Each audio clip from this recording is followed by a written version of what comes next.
स्वागत है आप सभी लोगों का मेरे चैनल साइंस टू टेक्नोलॉजी में। मैं अनुपम विपुल आप सभी लोगों का स्वागत करता हूं आज के शो रॉकेट मंडे में। आज हम लोग बात करेंगे काल्टेक का स्पेस सोलर पावर डेमोन्स्ट्रेटर जो लॉन्च किया गया था कुछ दिन पहले, उसका क्या हुआ। तो वही समझिए काल्टेक SSPD इन्होंने लॉन्च किया था, मतलब एक समझिए ट्रांसपोर्ट 6 स्पेस एक्स के द्वारा लॉन्च किया गया था शाम को 6:55 AM पे US टाइम में 3 जनवरी को, मतलब इसी साल हुआ है। और फाल्कन 9 पे लॉन्च किया गया था। और वो समझिए इन्होंने जो सिस्टम बनाया था वो एक स्पेस बस पे डाला था। ये आप जो देख रहे हैं ये इस बस है। आप कई बार अगर कुछ एक्सपेरिमेंटल करना चाहते हैं या कई सारे छोटे सैटेलाइट को लॉन्च करना चाहते हैं अलग अलग ऑर्बिट पे, तो इस तरह के बस आते हैं। ये बस आप खरीदते हो, इसके ऊपर आप लगा देते हो आपका जो पेलोड्स रहता है। तो ये सब बस में डिपेंड करता है, ऑब्वियसली आप डील करोगे कंपनी के साथ कि सर आप बस में हमको ये पावर दो, ये फंक्शन दो, या एक थ्रस्ट वेक्टरिंग दो, ये सब दो। तो इसके केसेस में पावर और मेन कम्युनिकेशन ये दे रहा था। तो वो बस जो है मोमेंटस वर्टिगो विर्गो राइड करके है, जो ये वाला बस दिए हैं, मेन बेस था। और प्रोटोटाइप वैलिडेशन था, मतलब इसमें जितने चीज चले गए थे वो सारा सिर्फ एक ही काम का था, प्रोटोटाइप वैलिडेट करो।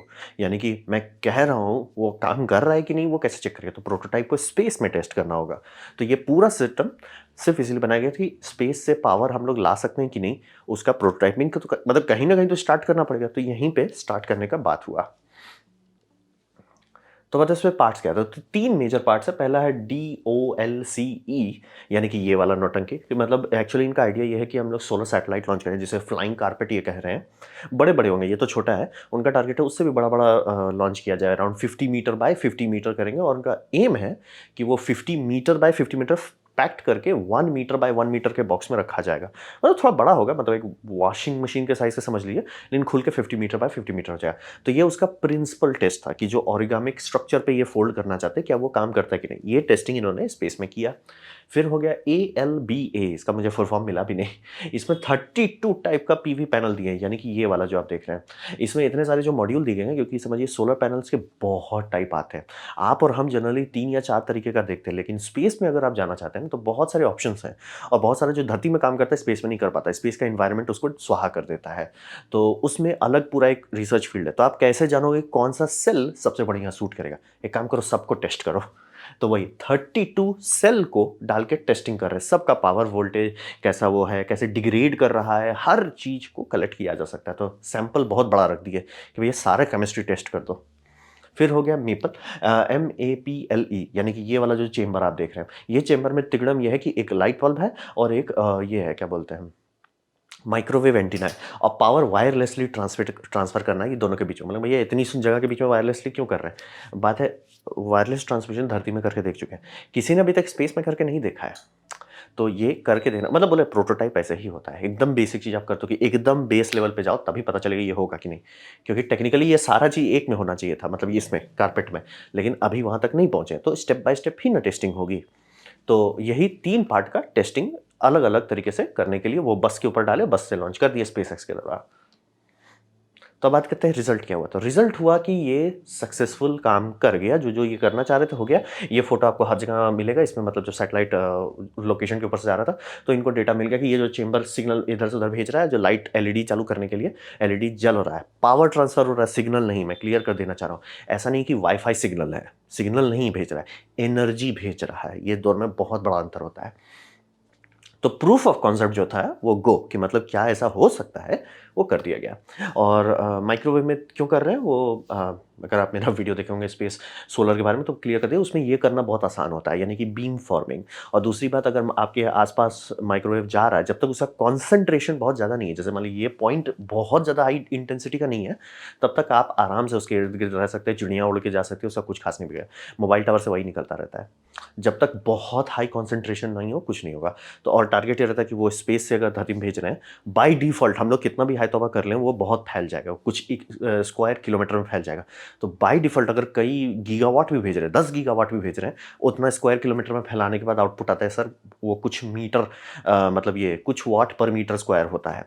तो उससे ये हो जाता है कि कोई भी बर्ड, प्लेन, कार, इंसान अगर गुजरा बीम से उसका कुछ खास नहीं होने वाला। और मतलब समझिए धरती मतलब सन की तरफ से जितनी एनर्जी निकलती है वो किलोवाट में नापा जाता है।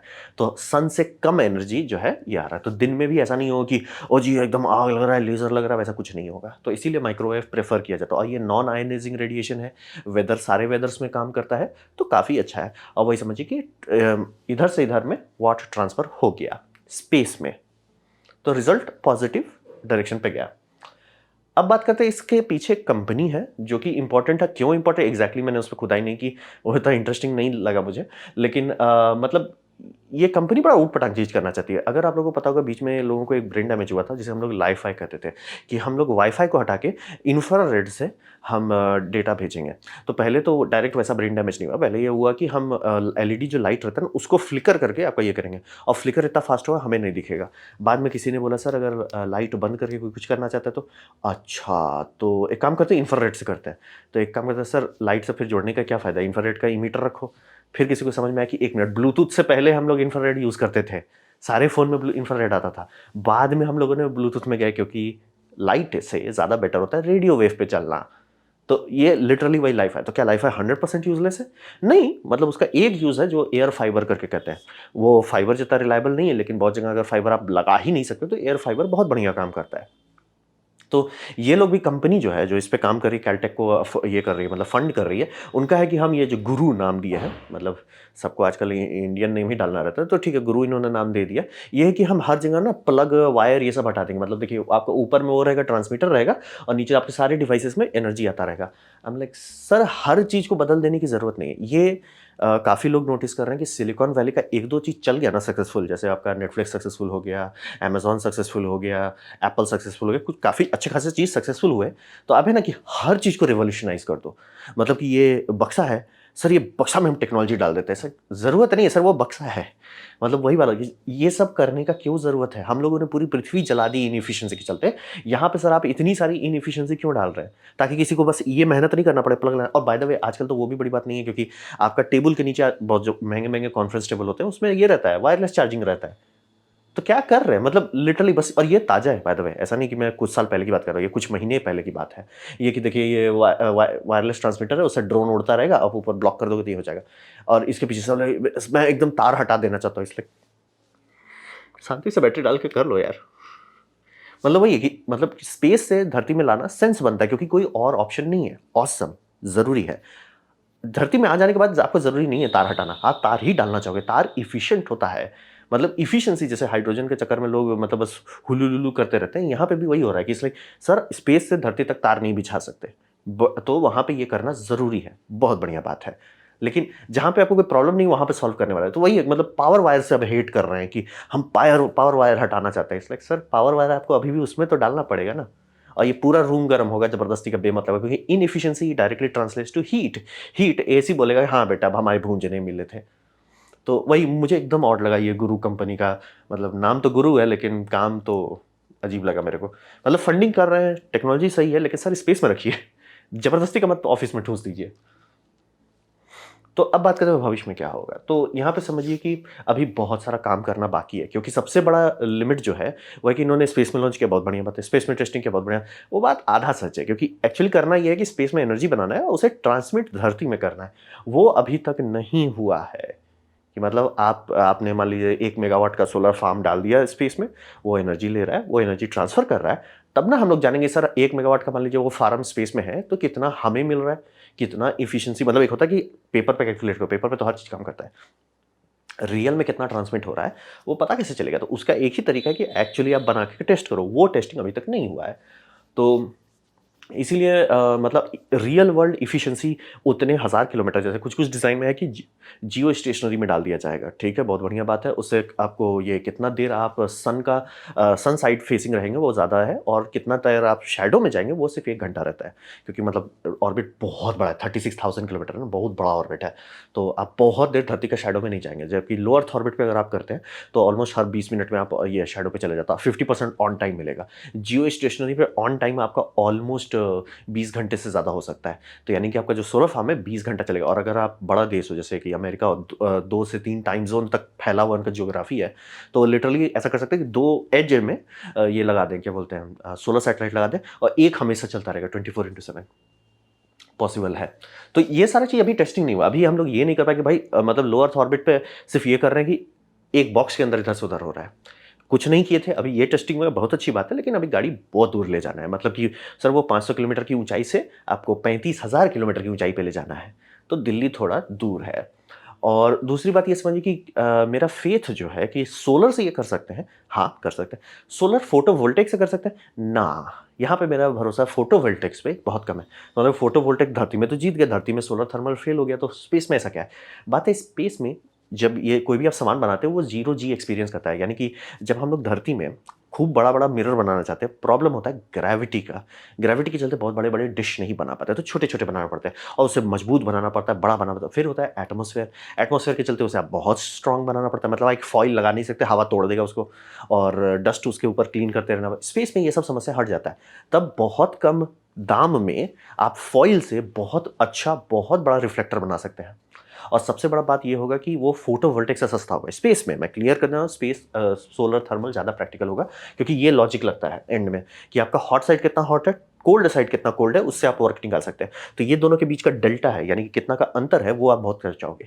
स्पेस में सबसे बढ़िया फ़ायदा होता है ना कि ये जो डेल्टा है, कोल्ड साइड एक्चुअली बहुत कोल्ड चला जाता है। यानी कि टेक्निकली अगर आप सही से रिफ्लेक्ट कर पाते तो ऑलमोस्ट एब्सोल्यूट ज़ीरो चला जाता है, क्योंकि स्पेस में कुछ है नहीं। मतलब आप सूरज की तरफ देख रहे हो तो सूरज की गर्मी से आपको आ रहा है कि आपका स्पेस का टेम्परेचर है। आप धरती का शैडो में चले जाओ, जहाँ सूरज की गर्मी डायरेक्टली नहीं पहुँच रही, वो टेम्परेचर बहुत ड्रॉप कर जाता है। तो ये जो रेडिएटर अगर आप ट्यूब बनाते हैं, वो ट्यूब वैक्यूम को फेस कर रहा है, मतलब डीप स्पेस वैक्यूम को, तो वो बहुत ठंडा हो जाएगा। मतलब धरती में उतना ठंडा, धरती का बाय डिफ़ॉल्ट टेम्परेचर 200 केल्विन से ऊपर रहता है। तो ये बहुत नीचे जा रहा है। हॉट, यहाँ पे भी फ़ायदा है कि हॉट हम लोग धरती में क्यों नहीं कर पाते? धरती में हॉट करने के लिए बहुत इंसुलेशन करना पड़ता है और हवा है, और हवा के कारण बहुत एनर्जी लॉस हो जाता है। आप देखिए, आप फोटॉन्स भेज रहे हो ना, फोटॉन्स भिड़ रहा है एटमॉस्फेयर से है, वो एनर्जी लूज़ कर रहा है। अगर वैक्यूम है तो जितना मान लिया आप 1 स्क्वायर किलोमीटर का आपने मिरर एरिया लिया जो कि धरती में है, आप वही 1 किलोमीटर स्क्वायर एरिया लेंगे स्पेस में, वो बहुत ज़्यादा कॉन्सन्ट्रेशन दे देगा, बहुत कम दाम में। तो अगर मुझे बेट लगाना है इन्वेस्टमेंट के तौर पे, तो मैं फोटोवोल्टेइक वाले पे भरोसा नहीं करने वाला, क्योंकि वो महँगा बहुत है और ये सिंपल थर्मल सिस्टम बनाना बहुत ज़्यादा प्रैक्टिकल साबित होगा। देखिए, अभी इसमें एक ही कंपनी का मैंने डिज़ाइन देखा है, बाकी सब लोग सोलर पे ही कूद रहे हैं, तो देखिए आने वाले टाइम में क्या होता है। ख़ैर, लेकिन आपको ये समझाना बहुत ज़रूरी है, कैलटेक ने अभी किया है, ये गाड़ी अभी मतलब अभी समझिए गाड़ी का जो होता है ना, स्टेशन पे गाड़ी थोड़ी-सी हिली, अभी वही लेवल पे, अभी गाड़ी खुली नहीं है पूरा। लेकिन अच्छा है, तरक्की हो रहा है, अगर लोग ट्राई करना चाहते हो, ट्राई करके ही पता चलेगा कि सर ये काम करेगा कि नहीं करेगा। तो अच्छे डायरेक्शन पे काम हो रहा है, लेकिन अगर मैं बेटिंग मैन हूँ तो मैं सोलर थर्मल पे काम करूँगा, क्योंकि सोलर थर्मल आपका स्पेस में बहुत अच्छा काम करेगा, क्योंकि हॉट साइड आपको बहुत हॉट जा सकते हैं, आप 1000-2000 डिग्री सेल्सियस बिना टेंशन के जा सकते हैं, और कोल्ड भी आपका बहुत कोल्ड रहेगा, तो आप बहुत एनर्जी निकाल सकते हैं बिना ज़्यादा दिक्कत के। तो ये भविष्य में हो सकता है, तो स्कोप है, बस देखिए और डेवलपमेंट की हमें ज़रूरत है। तो ये था मेरा प्रेजेंटेशन कैलटेक का सोलर डेमोन्स्ट्रेशन के बारे में। उम्मीद करता हूँ आपको अच्छा लगा, कुछ सीखने मिला, कुछ समझ में आया। अगर ऐसा है, लाइक कर दें, दोस्तों से शेयर कर दें, उससे मेरा काफ़ी भला होगा। नहीं अच्छा लगा, नहीं पसंद आया, कोई बात नहीं, आप डिसलाइक दबा सकते हैं। मैं कहूँगा डिसलाइक 2 बार दबाएँ, उससे मुझे पता चलेगा कितना नापसंद हुआ है। मैं आपसे कहूँगा कमेंट लिखें, मैं हर कमेंट को पढ़ने की कोशिश करूँगा। आपसे कहूँगा सब्सक्राइब कीजिए, बेल दबाइए अगर आप फ्री हैं तो। आप मेरा वीडियो देखा जान के मुझे बहुत खुशी हुई। धन्यवाद।